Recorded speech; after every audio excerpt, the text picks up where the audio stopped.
E para começar aqui, eu queria fazer uma pergunta para a Janaína, né?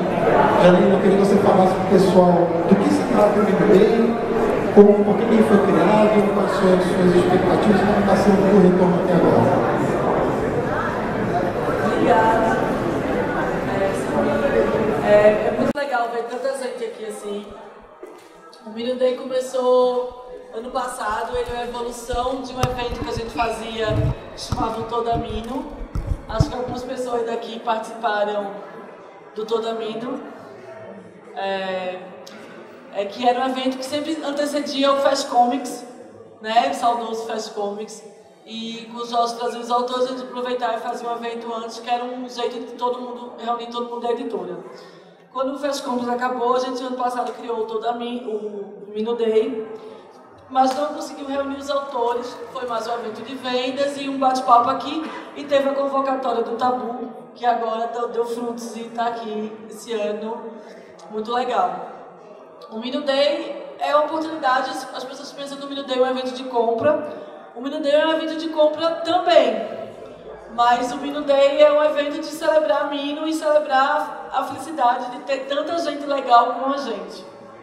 Então, foi muito especial a festa ontem que a gente fez a coordenação. A gente acaba encontrando muito em evento, assim, por exemplo, eu encontro sempre os amigos nos eventos, mas a gente nunca tem oportunidade de conversar, porque a gente sempre está trabalhando nos eventos.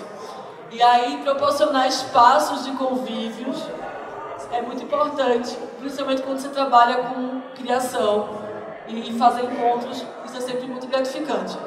E essa é a principal ideia do MinoDay. E também, como a gente se junta, a gente também quer trazer vocês para junto. E esse ano a gente, além de conseguir combinar com os autores, a gente conseguiu trazer um monte de youtubers e influencers que também são muito importantes, e muitas vezes é a ponte entre a gente, os autores e o público. Então foi muito gratificante. Janaína, eu queria também perguntar para você sobre o perfil da Mino, porque a Mino é uma editora que procura se diferenciar de outras editoras, como você está fazendo no MinoDay, e a gente pode ver aqui pela presença dos autores e também do público. O editorial trabalha muito próximo com os autores, com a parte criativa, tenta criar um ambiente bem de família, todo mundo trocando ideias, todo mundo, uma comunidade nesse mercado. Eu queria saber como que a Mino trabalha isso, como é que a Mino, a proposta da Mino para criar esse grupo, criar uma união entre todo mundo que trabalha dentro da editora. Não é muito família não, porque é meio uma ditadura, eu que mando todo mundo. Não, tô brincando. Esse negócio de família geralmente é quando a gente fala para não pagar as pessoas, né? Então, mas não é não. A Mino, a gente é uma família mesmo. Não é uma família, mas a gente se gosta muito e algumas pessoas se odeiam, mas a gente não vai falar sobre isso. Mas a gente é muito feliz. A Mino, desde o começo, a gente percebeu que uma coisa que faltava era fazer quadrinho é muito solitário. E fazer quadrinho, e eu sempre acho que as coisas juntos são melhores. Então, a gente, desde quando era na outra casa, os autores iam pra lá e ficavam. Eu ficava, gente, vocês não querem ficar no hotel? Não, vou ficar todo mundo aqui. E isso era sempre muito legal, assim, a gente via que saía coisas incríveis, tipo, sei lá, Diego Sanches. Eu me lembro de conversas memoráveis entre o Chico e o Diego, noites inteiras falando de quadrinho, e isso era muito, muito legal. Lógico que as coisas vão crescendo e a gente perde essa noção. Mas a ideia da Mino, como você estava falando diferencial, é que eu acho que a gente é uma editora que foca primordialmente no autor.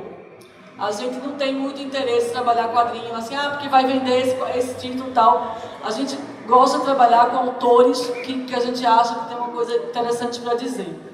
E por isso que, nem em todos os casos, mas em muitos casos, os autores são recorrentes e lançam coisas várias vezes pela Mino, e a gente tem interesse em trabalhar a obra inteira.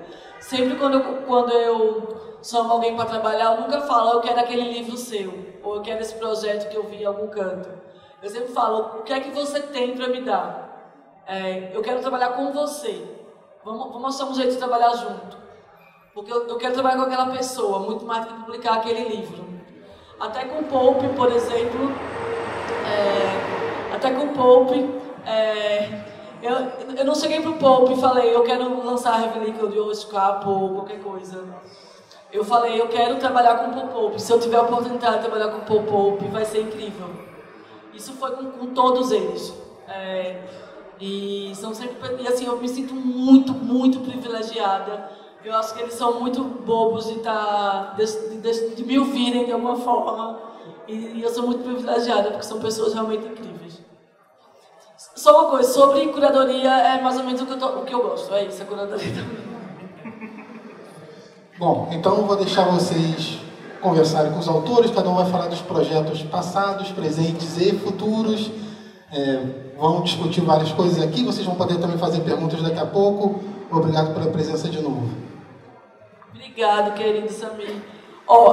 É muita gente para perguntar muita coisa, a gente resolveu fazer uma brincadeira. Não brincadeira, mas a gente vai fazer quase um amigo secreto de perguntas. A gente sorteou e a gente vai fazer pergunta pra gente. E vamos, cadê a listinha? Vamos começar com Chico pergunta para Pope. Boa noite a todos, primeiramente, e obrigado pela presença. Bom demais ver que o que a gente está fazendo aqui com a editora está chegando em vocês e ter essa presença assim, como resposta é uma alegria para a gente. Eu queria perguntar para Pope sobre meus primeiros contatos com o trabalho do Pope foram uma história muito curtinha que eu vi online, acho que chama 1970 ou 77, não lembro. É uma história curtinha, preto e branco. E eu acho que na mesma época eu também comprei o 100%. Esses dois quadrinhos eles são preto e branco, né? E depois eu tive contato com outros trabalhos dele, como Pano e Briga e tal, coloridos. Eu queria saber se essa escolha se um trabalho vai ser preto e branco ou colorido, se essa escolha se dá por uma questão criativa, né? Porque se esse quadrinho faz mais sentido preto e branco ou se ele faz mais sentido colorido, se essa escolha é uma escolha criativa ou é uma escolha de mercado, uma escolha editorial. Né? Então a pergunta é o que faz ele escolher se um trabalho vai ser colorido ou preto e branco.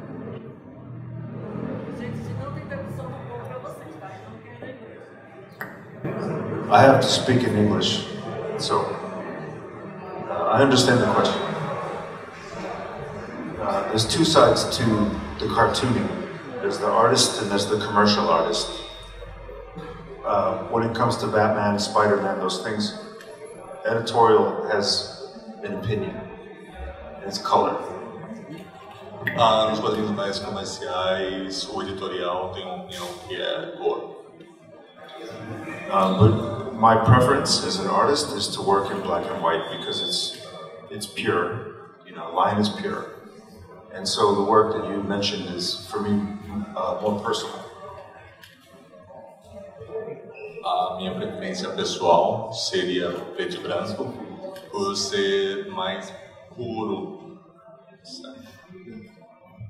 There's a funny joke that they have in DC Comics that color will save it. Like if the artwork's bad, color will save it. So black and white is unforgiving, and it's just better. Na DC tem uma piada que a cor conserta. Então, o preto e branco é melhor por não ter perdão.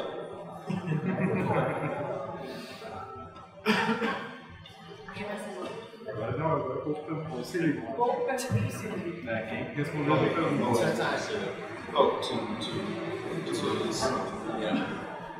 Bruno Silic, I have a question for you.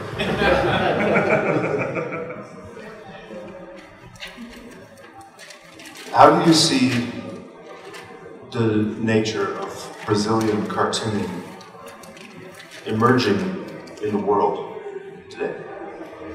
And your place and the place of every artist here at the table, Mino and where we are in terms of the evolution of comics.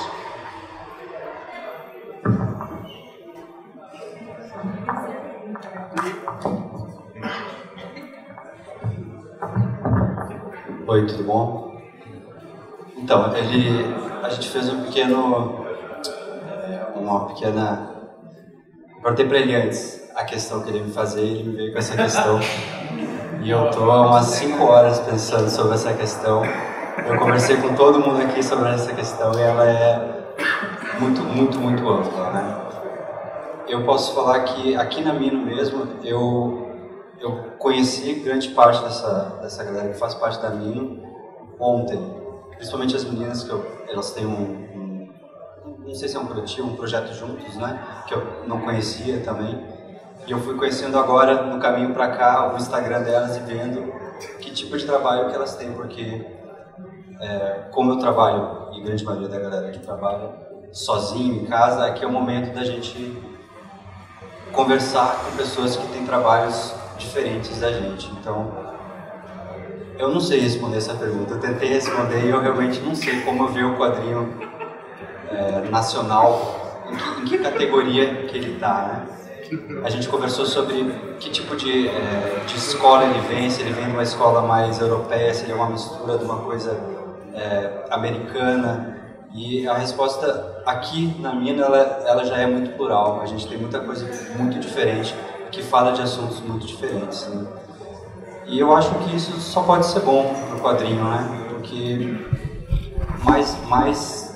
a diversidade, ela é melhor. Não sei dizer mais que isso, né? Agora a minha pergunta é pro João Azeitona. Vai, desculpa. É mais simples. Eu já conheço o Azeitona há bastante tempo, eu sei que ele já lançou o Porco Pirata, ele já lançou uma história chamada Zulu, e ele curte muito esse contexto de história de capa e espada. Então a gente descobriu que Conan agora é domínio público. Então, como se pudesse fazer um Conan, que história de Conan o Azeitona ia querer fazer?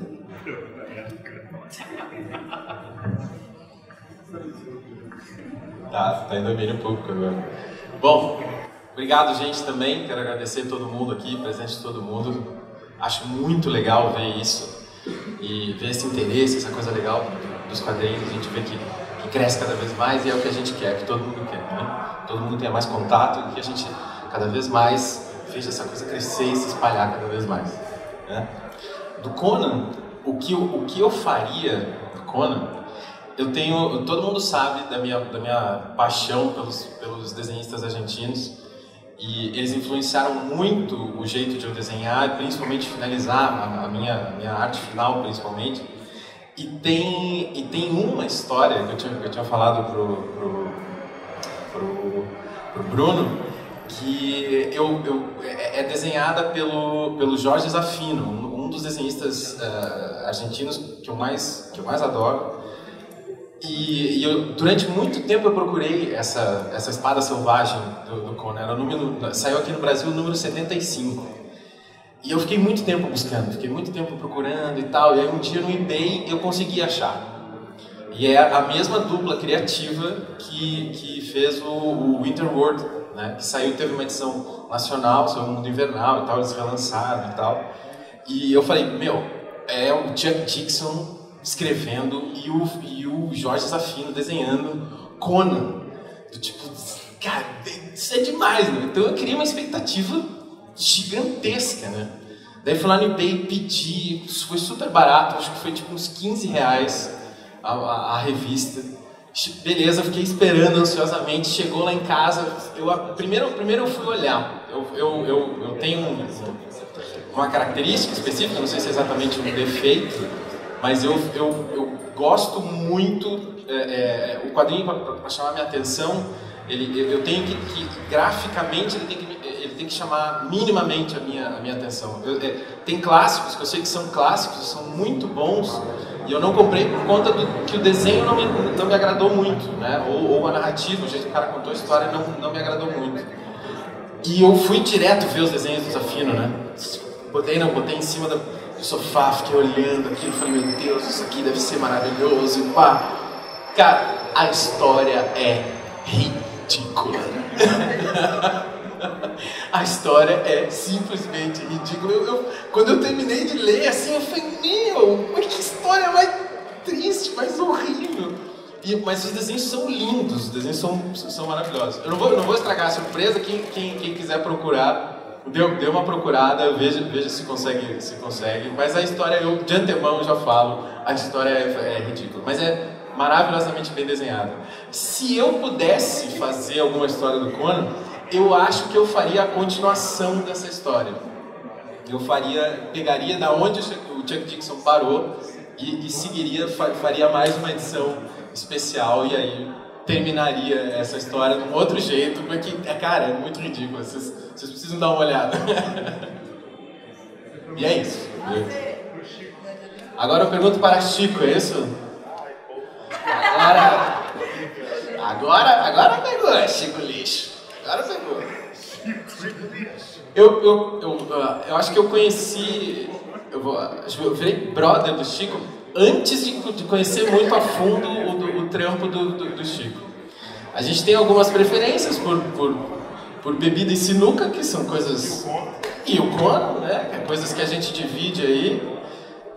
Mas eu tenho depois que eu vi algumas coisas, depois que eu vi Lavagem, principalmente, vi algumas coisas que o Osmar tinha lá em casa, o seu eterno adversário na sinuca.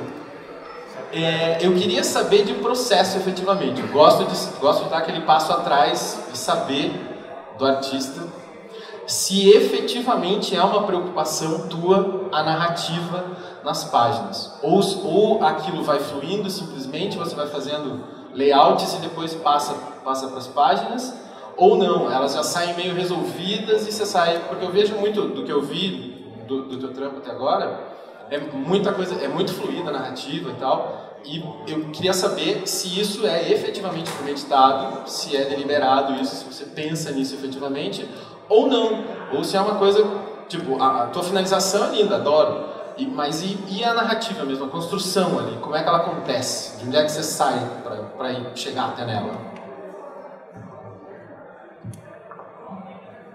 Lindo.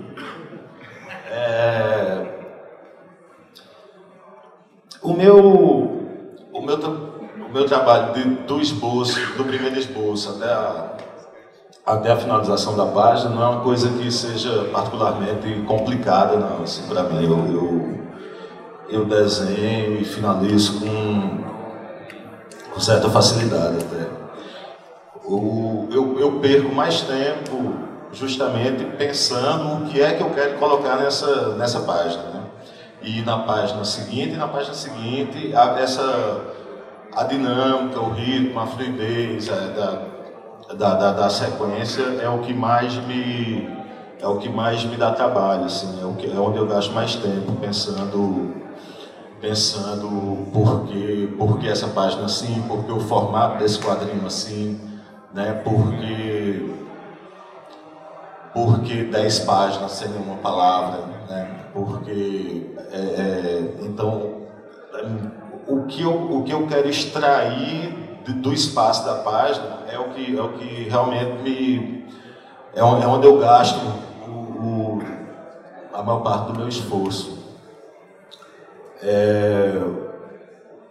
O quadrinhos são uma linguagem muito rica de possibilidades, né, cara? Então, você tem que fazer escolhas o tempo inteiro. E fazer a escolha certa é o que vai definir se aquilo que você está querendo colocar no papel vai funcionar ou não. Eu estou muito satisfeito com esse quadrinho que eu estou fazendo agora, 3 Buracos, porque eu sinto que eu cheguei num ponto assim, de amadurecimento da minha narrativa, assim, era um ponto onde eu almejava chegar. Assim. Eu me sinto absolutamente confortável com as escolhas que eu faço, com as escolhas narrativas, né?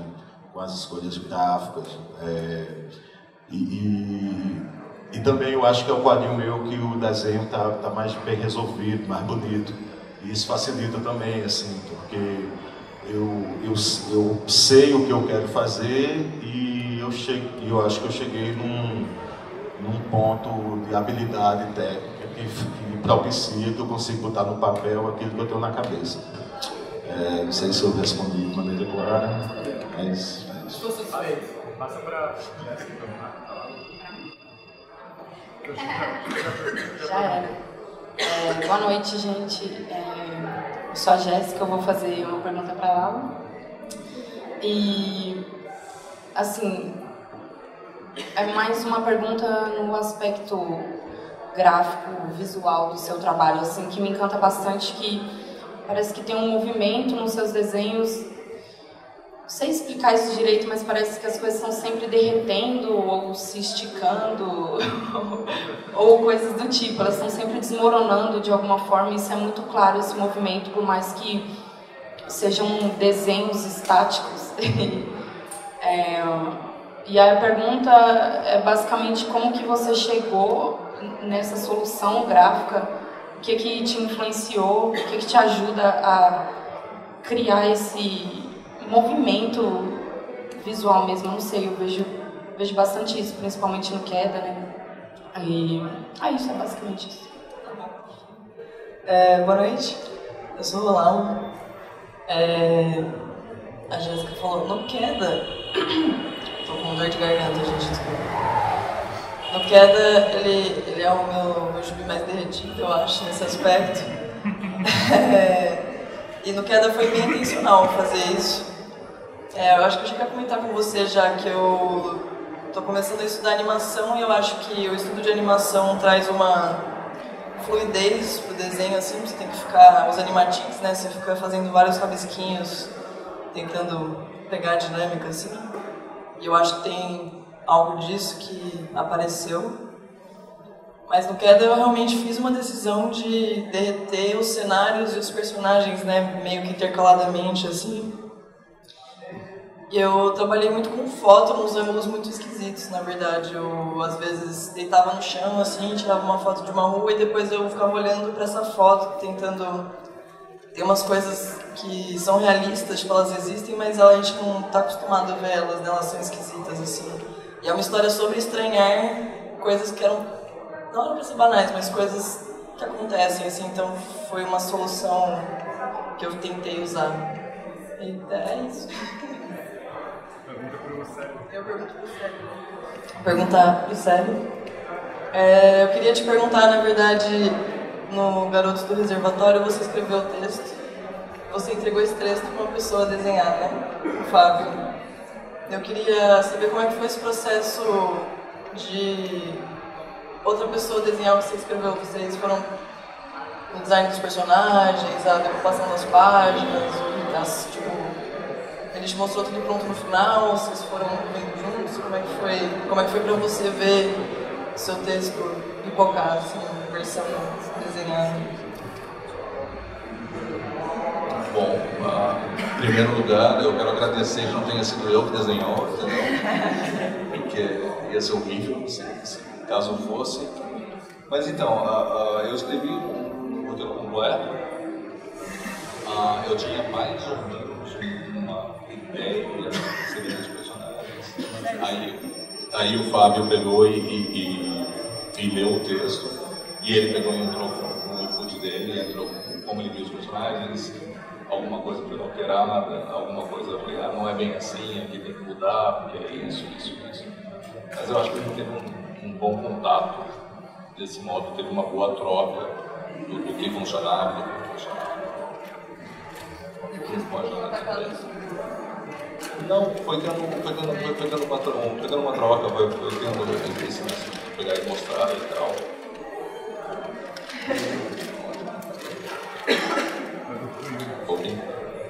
Yuri? Eu queria que você falasse mais sobre o seu processo, quando você está trabalhando numa HQ da história jornalística, certo?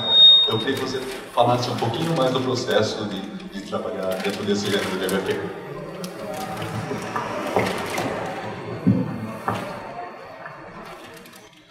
Opa, boa noite para todo mundo. Muito legal estar aqui com tanta gente talentosa e com vários amigos também na plateia. Realmente muito especial. estar aqui. Então, meu trabalho do Marcelo é um trabalho de jornalismo em quadrinhos. E faz 10 anos que eu estou tentando desenvolver, tentando publicar e tal. Mas o processo dele, eu pensei nele já como quadrinhos, como reportagem em quadrinhos. Então, começou com qualquer reportagem normal, fiz as entrevistas com o pessoal, fiz a pesquisa histórica e tal. E depois vi todo o material, fiz a decupagem das coisas, depois a roteirização, normal e tal. E daí o processo de quadrinização mesmo, layout e o resto das coisas. Mas basicamente é isso. Funciona desse jeito. Agora eu vou fazer para Vitorello. Bem, primeira coisa, acho muito legal o trabalho, esse projeto da Mino, tá bom? É incrível e tal. Quando eu fiquei sabendo há quase um ano atrás que ele ia existir, eu achei muito bacana. Eu queria saber das suas referências e qual a sua maior inspiração para esse projeto em si, o Tabu.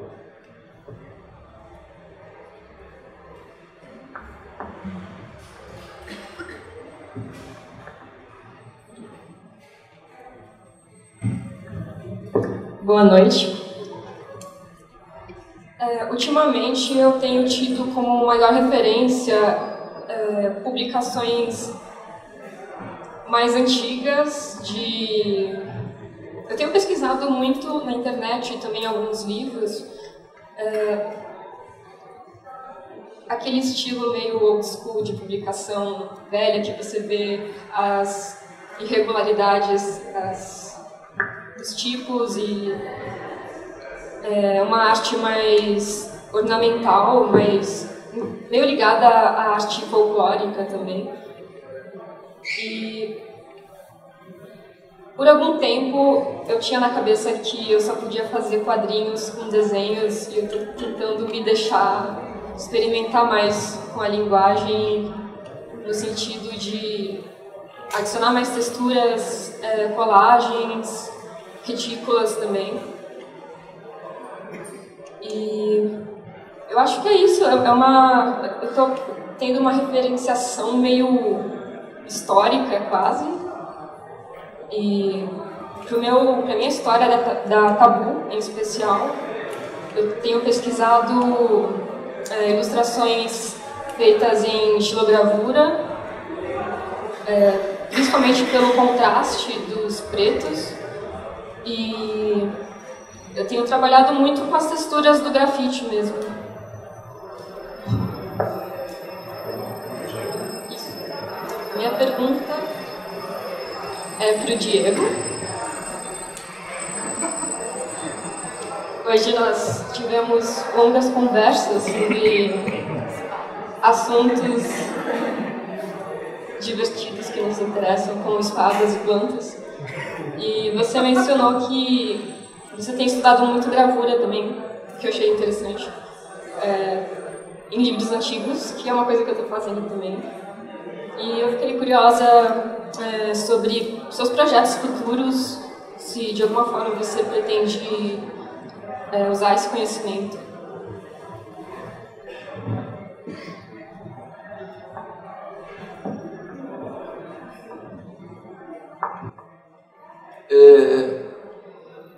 Então, cara, eu não sei, tipo assim, você falou que tem estudado gravura, eu quase me formei em gravura, assim, na real. Eu fiz faculdade de gravura, é um negócio que me interessa bastante. A real é que eu fico olhando essas coisas, eu nunca sei onde é que essas referências vão me levar, assim. Então, acho que foi com o Bruno que eu tava falando, que tipo, eu pesquiso alguma coisa pra um quadrinho, assim, ou pra uma tatuagem que eu vou fazer, que eu também sou tatuador, né? E aí, tipo, de repente, assim, você abre uma aba no Wikipedia e aí você vê, esse evento aconteceu em tal lugar, aí você vai, que lugar é esse? Você vai e procura esse lugar, esse lugar tinha um determinado não sei quem, e aí você vai procurando, assim, eu sou muito uma pessoa, assim, meio perdida, assim. um dos projetos, assim, que eu tô fazendo agora, tipo assim, eu tô escrevendo uma história de guerra, assim, e aconteceu um pouco isso, eu comecei a entrar numa trip de pesquisar sobre a Guerra das Trincheiras, comecei a descobrir alguns poetas que escreviam durante a guerra, assim, é meio bizarro, assim, que as cartas que eles trocam, assim, com as pessoas tem muita coisa bizarra, gore, assim. E nessa conversa eu descobri com ele que, tipo, o Tolkien e o Hitler tiveram na mesma batalha, assim, de lados diferentes. Mas enfim, eu tô com um projeto novo, na real, que é um livro nada a ver, assim, com isso, mas enfim, que se chama Aurélia Precisa Pagar o Aluguel, mas enfim, eu publiquei 4 livros direto com a Mino, assim, e agora eu queria escrever muito devagar, assim, então eu nem sei o que eu vou fazer com esse livro, ele tá indo muito devagar, assim, mas é um livro que a minha intenção é escrever ele devagar, assim, com o tempo dele, porque, enfim, escrever quadrinho desgasta muito, assim, então eu tô focando mais em ilustrar e desenhar de outras formas, pegar outras referências, seja de gravuras, seja de, sei lá, eu fiquei muito pirado em ver como é que o Semanas desenha, assim, aquelas cores muito bizarras, tipo, gritantes que ele faz, assim. Tipo assim, eu tô num momento, assim, muito de tentar conhecer coisas novas para ver o que eu vou fazer, assim. Mas eu tô tocando alguns projetos, né?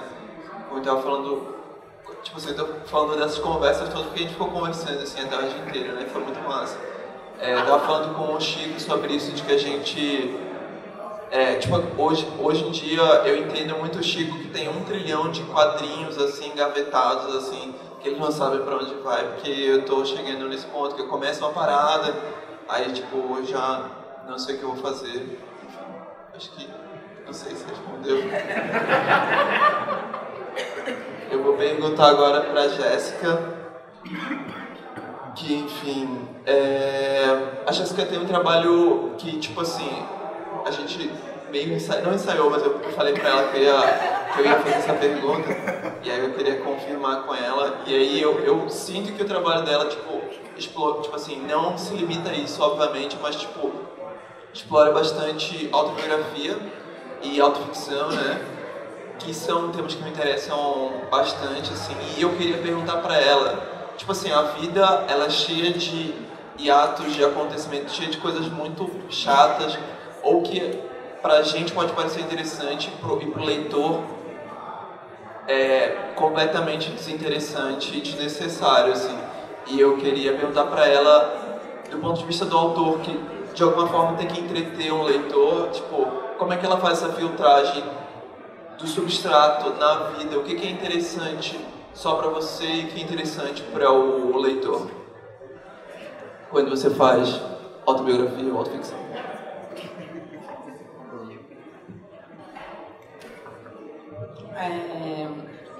Então, eu acho que até o termo autoficção é sempre bem mais coerente do que, tipo, uma autobiografia, assim.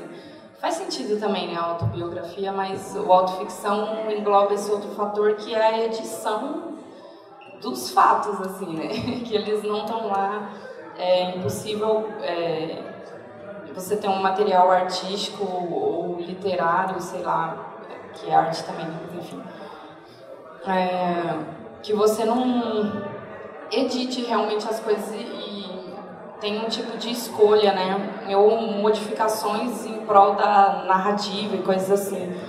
Eu fico bastante agoniada com trabalhos autobiográficos, assim, que me parecem um diário completo com detalhes desnecessários, assim, detalhes demais que às vezes não acrescentam muito na narrativa ou coisas assim, e aí parece que a pessoa está fazendo aquilo só para ela, mas ela está colocando no mundo e outras pessoas estão lendo. Eu acho que é coerente quando você publica pensar que alguém vai estar lendo, por mais que aquilo, né, seja seu, tá? Enfim, eu realmente não sei o limite disso, mas eu tento editar bastante os fatos e os ocorridos, assim, e realmente, como você falou, tipo, filtrar qual fato vai ajudar eu contar a história e vai ajudar a história a chegar no ponto que eu quero que ela chegue, assim, na atmosfera, sei lá, tipo, você faz uma história triste sobre a sua vida, quer dizer que sua vida inteira é triste, você só recortou os fatos tristes porque você quer contar uma história triste. Você pode pegar a mesma semana da sua vida e fazer um quadrinho triste, um feliz, um quadrinho sobre raiva, e todos foram a mesma semana, mas você editou os fatos de forma diferente para a realidade trabalhar a seu favor, assim, e virar essa autoficção, né? Porque a realidade não tem edição, os fatos acontecem. E na autobiografia, na autoficção, é impossível colocar tudo, sei lá. Era isso a pergunta? Acho que é, né? Eu não sei qual é o filtro. Eu realmente preciso saber que história... tipo, não dá pra falar, tipo assim, não, eu sempre corto esses fatos aqui, sempre coloco esses, tipo... Não dá, dependendo da história, né? Eu vejo como eu trabalho isso, mas eu acho que realmente a vida real precisa editar pra ela ficar minimamente interessante, assim, porque na maior parte do tempo a gente meio que não tá fazendo nada de muito interessante ou narrativamente incrível e tal. Aí, acho que é isso.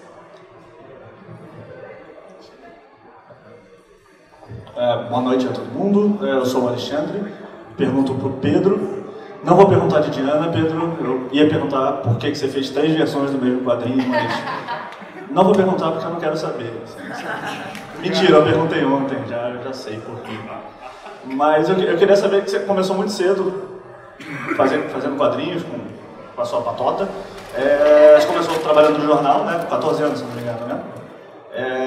Lançou alguns quadrinhos e agora você está num outro momento, produz quadrinhos ainda, mas também tem esse lado da editora que trabalha na Mino. E eu queria saber, razoavelmente, como que isso influencia no teu fazer de quadrinhos, assim.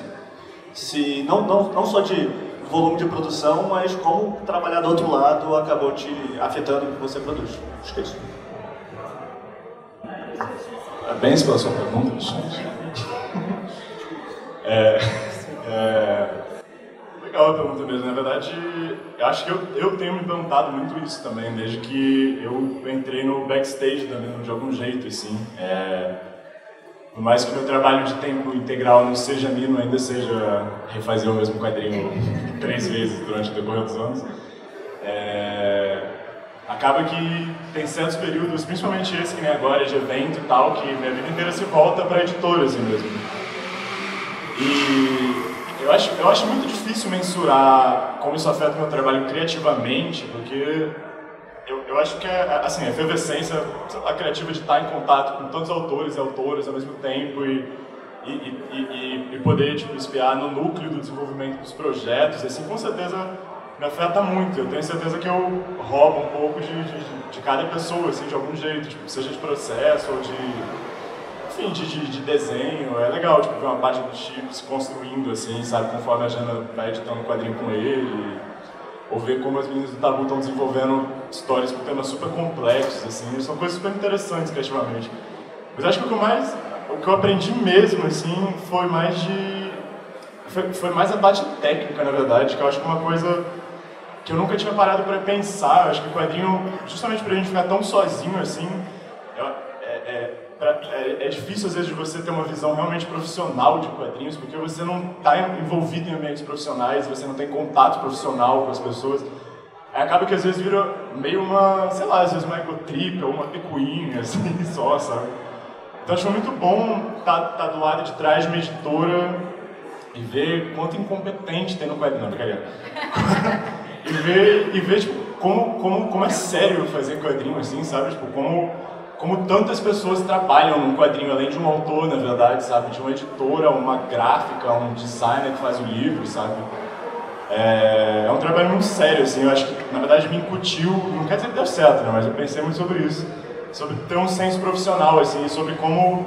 Às vezes a gente fala muito que a gente não tem mercado de quadrinho aqui, mas acho que a verdade é que a gente nem está estruturado para ser profissional ainda, certo? Para poder construir um mercado, assim. Enfim, foi um tapa na cara, foi uma merda. É isso. Eu não lembro pra quem. Eu vou perguntar pra Amanda, na verdade. Mas eu planejei antes, tá, Amanda? Não se preocupe. Tá, eu vou perguntar pra Amanda, Miranda. Uma coisa que eu acho muito interessante é que no seu último trabalho, você inevitavelmente por causa, assim, no Bianáculo, inevitavelmente por causa da temática, você acho que trouxe uma qualidade musical pro seu ritmo narrativo. Eu vejo que você é muito envolvida com música, na verdade. Você faz capas de disco e o quadrinho de fato tratava de música, então tinha um sentido, era uma pianista e tal. Mas eu queria saber se depois que você fez o quadrinho, você acha que de alguma maneira isso abriu alguma conexão e isso vai deixar um rastro nos seus outros trabalhos, assim, se você acha que de alguma maneira é musical fazer quadrinhos para você, assim. Excelente pergunta. Eu gosto muito de tentar observar os padrões entre as coisas e entre os fazeres artísticos em geral. Eu trabalho com várias áreas distintas, assim, eu já trabalhei com estamparia, com publicidade, com quadrinhos, com design gráfico, e eu consigo ver um certo padrão na maneira que as ideias surgem e como a gente edita elas e quais são essas regras que levam a gente para finalizar.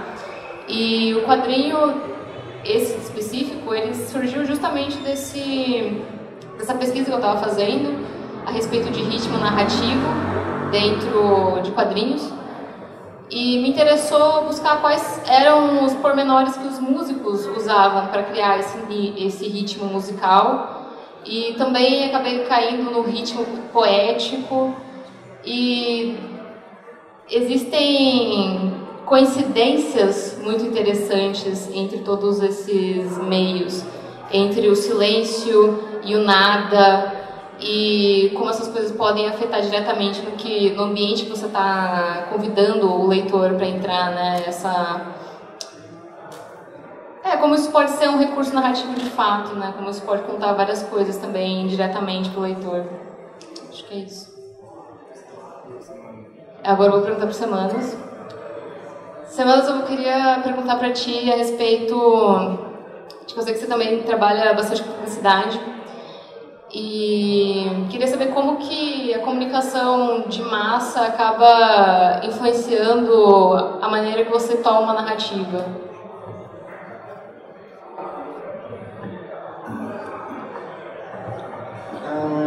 Peraí, eu não sei se eu entendi direito, pra ser sincero. Como os meios de comunicação de massa, a publicidade, acabam entrando dentro da sua narrativa?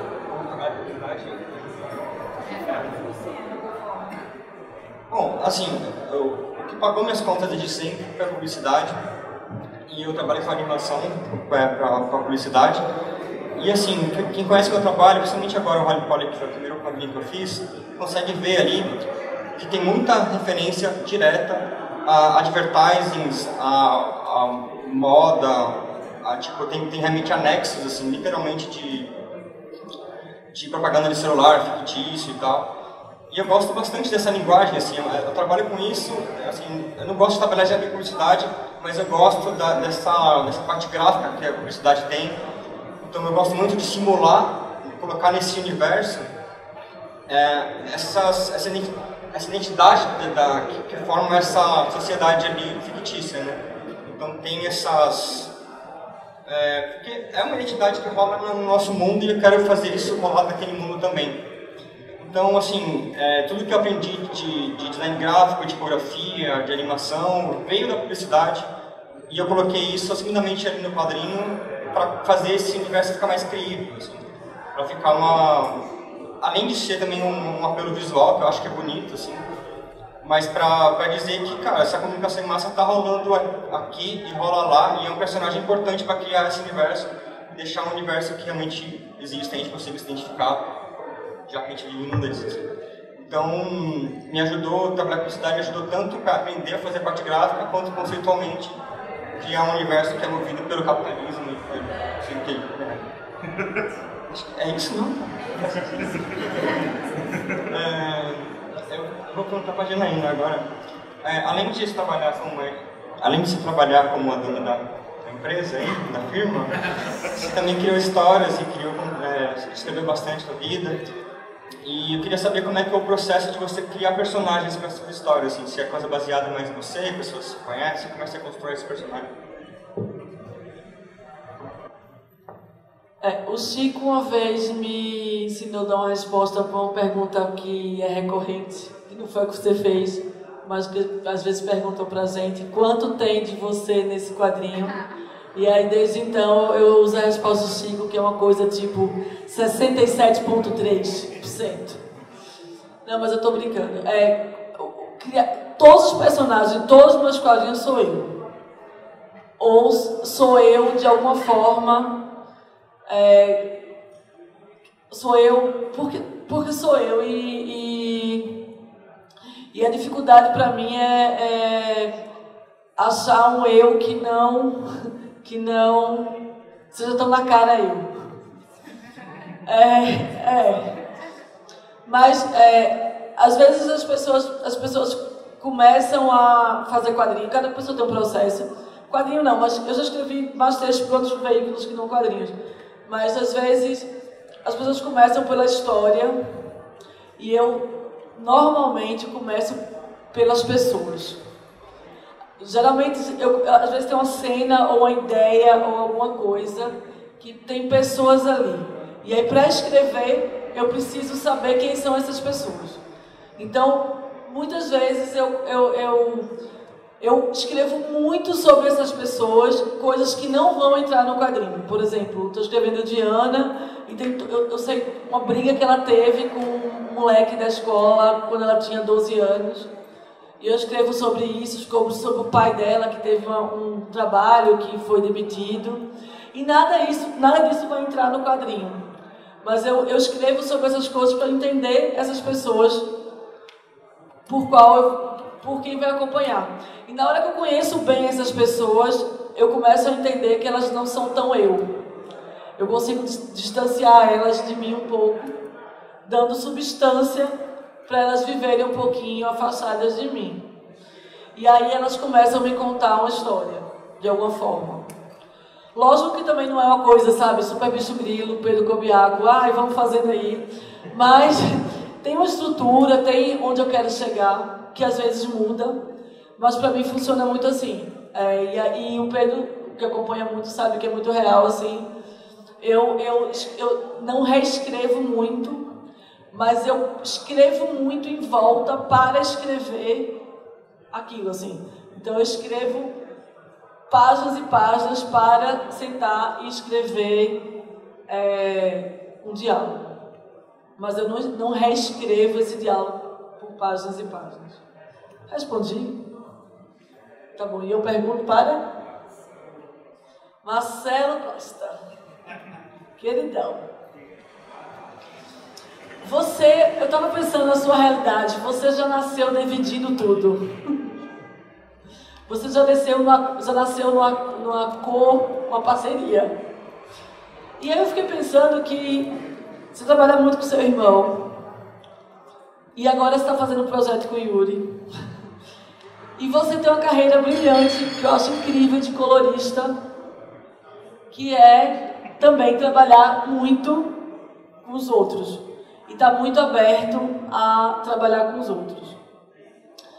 Isso é uma coisa que eu acho que muitos quadrinistas têm muita dificuldade, que é do trabalho colaborativo.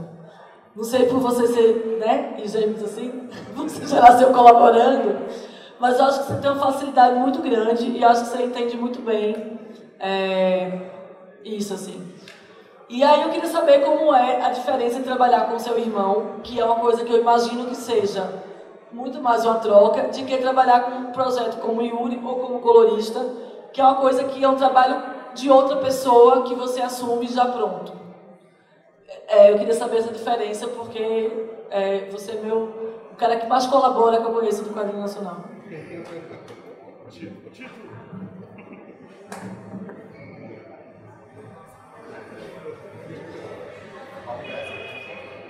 Boa noite, tudo bom?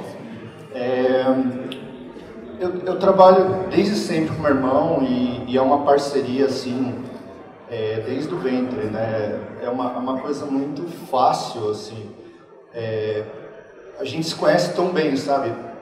Achavam que a gente era autista, porque a gente só conversava entre a gente, então a gente tinha uma conexão muito grande, né? Depois na escola que a gente começou a ter amigos e tal, mas era só a gente. Então é muito fácil trabalhar com meu irmão, como eu posso dizer, a gente meio que se entende sem falar, sabe? O roteiro dele é totalmente diferente de todo mundo que eu já trabalhei, não é roteiro, são ideias no papel ali, são thumbnails. Um dia a Jana vai saber como é que, se Deus quiser, ela e meu irmão vão trabalhar juntos. Mas, cara, é muito gostoso, assim. Só que eu tenho ponto de vista assim diferente. Já trabalhei com outros autores, né? Já fiz um outro quadrinho para os Estados Unidos, alguma coisa. Já trabalhei com Alex Mir, já trabalhei com Felipe Canho e agora vou trabalhar com Yuri.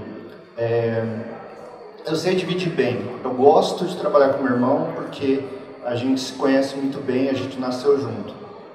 Porém, eu também gosto de trabalhar com outros autores. Eu também gosto de trabalhar comigo mesmo, de eu mesmo escrever, porém eu escrevo pouco. Tenho muitas ideias na cabeça, porém escrevo pouco. Mas, cara, é fácil. Eu trabalhei com o Yuri em 5 páginas agora, no ano passado, e foi super simples, super gostoso de trabalhar, é fácil. Eu gostei de trabalhar com o Yuri e vamos trabalhar agora muito mais páginas, né, Yuri? E, pô, vai ser legal pra caramba. E é isso. Com relação à cor, primeiro eu preciso explicar por que um desenhista foi fazer cor para outras pessoas. Eu em 2015, eu acho, que eu comecei a trabalhar com cor, eu meio que entrei numa mini crise de desenho. Eu comecei a não me entender. Eu precisava me entender um pouco e para isso eu precisava parar de desenhar. Ao mesmo tempo, eu estava trabalhando com publicidade e eu estava meio cansado daquilo. Eu queria focar em alguma coisa que eu realmente gostasse. E aí eu refleti por alguns minutos, não de dias, foram alguns minutos, e falei, o que eu mais gosto de fazer além de desenhar? É cor. Eu sou apaixonado por cor, eu adoro colorir. E aí eu investi nisso, comecei a querer colorir o trabalho de outras pessoas para ter contato com outros trabalhos, para não só me conhecer, eu queria conhecer outros autores, outros desenhistas e tal. E acabei gostando, fazendo disso um negócio e estou aqui até hoje. A minha visão sobre cor é o seguinte, eu não... Que é a pergunta da Jana. Tô saindo fora? Não, tá bom. Por exemplo, se eu fosse colorir o Azeitona, que tem um trabalho magnífico. Não você, o seu trabalho. A minha ideia é o seguinte, pelo menos é como eu vejo. Tudo bem, gente? Para mim, o colorista, na minha opinião, na minha singela opinião, ele está ali para enriquecer o trabalho do desenhista. Ele não é necessariamente o artista da vez, ele é o colorista que vai trabalhar colaborativamente para transformar aquele trabalho em uma coisa única. Então, eu não gosto, por exemplo, de colorista que tenta ser melhor, ou passar por cima do artista. Eu acho que existe um respeito. O cara tem aquela visão, existe uma colaboração. Ele tem que tentar fazer o trabalho dele ser melhor, ter a melhor visão possível. E tem um colorista que eu gosto muito, que é o do Hellboy, que é o Dave Stewart. O Dave Stewart ele tem uma forma de colorir única, porém cada desenhista que ele pega para colorir, ele colore de uma forma diferente, porque eu acho que ele entende o desenhista. Eu não vou páginas do Azeitona da mesma forma que eu coloriria a do Pedro, por exemplo. Eu acho que eu tenho que entender o artista, saber quem ele é, para botar as minhas cores, para eu, sei lá, assimilar aquilo e botar as minhas cores. Pelo menos assim é como eu vejo. E eu gosto de pensar assim, E agora eu acho que já passei minha fase de colorir, agora acho que eu vou dar uma pausa na cor, já me encontrei e agora eu vou voltar a desenhar de verdade, de novo. Assim. Perguntar para o Alexandre, certo, que o seu trabalho é muito diferente do que a gente está acostumado, pelo menos aqui no Brasil. Duas perguntas juntas. Difícil perguntar. Como você chegou a esse resultado? Assim, como você chegou a esse resultado de desenhar essa narrativa, essa essência toda? Como você se tornou você? E quais são suas influências?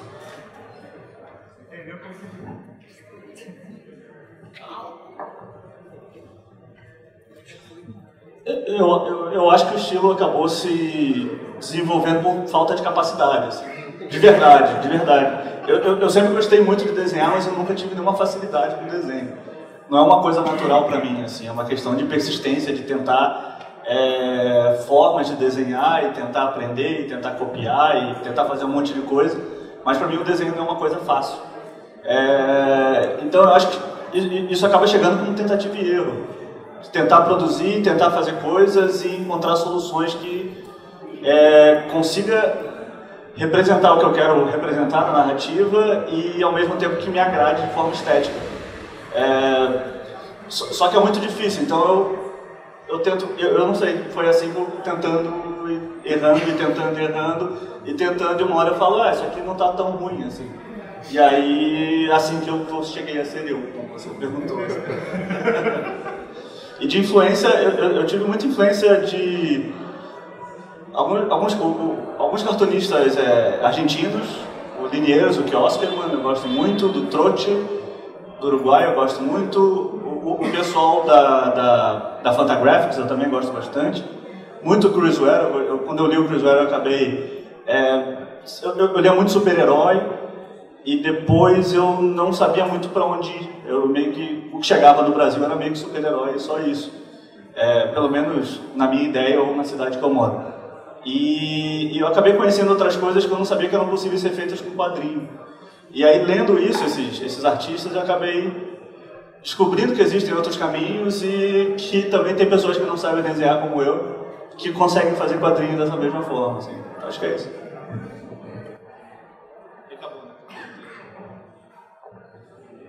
A gente vai abrir agora. Alguém tem alguma pergunta para alguém?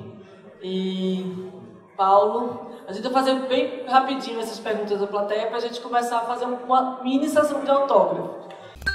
Esse conteúdo só foi possível graças aos colaboradores do Papuzine no Apoia-se. Se você também quiser contribuir para que o Papuzine continue com esse conteúdo sobre quadrinhos, entrevistas, coberturas de eventos, perfil quadrinístico, HQs e negócios, vai em apoia.se/Papuzine e colabore com o valor que você puder. Tem recompensas, entre elas sorteios de quadrinhos e sketches, e a sua ajuda é muito importante para que o Papuzine continue existindo da maneira que ele existe hoje. Então é isso aí, eu queria agradecer mais uma vez aos colaboradores do canal. Valeu, até a próxima.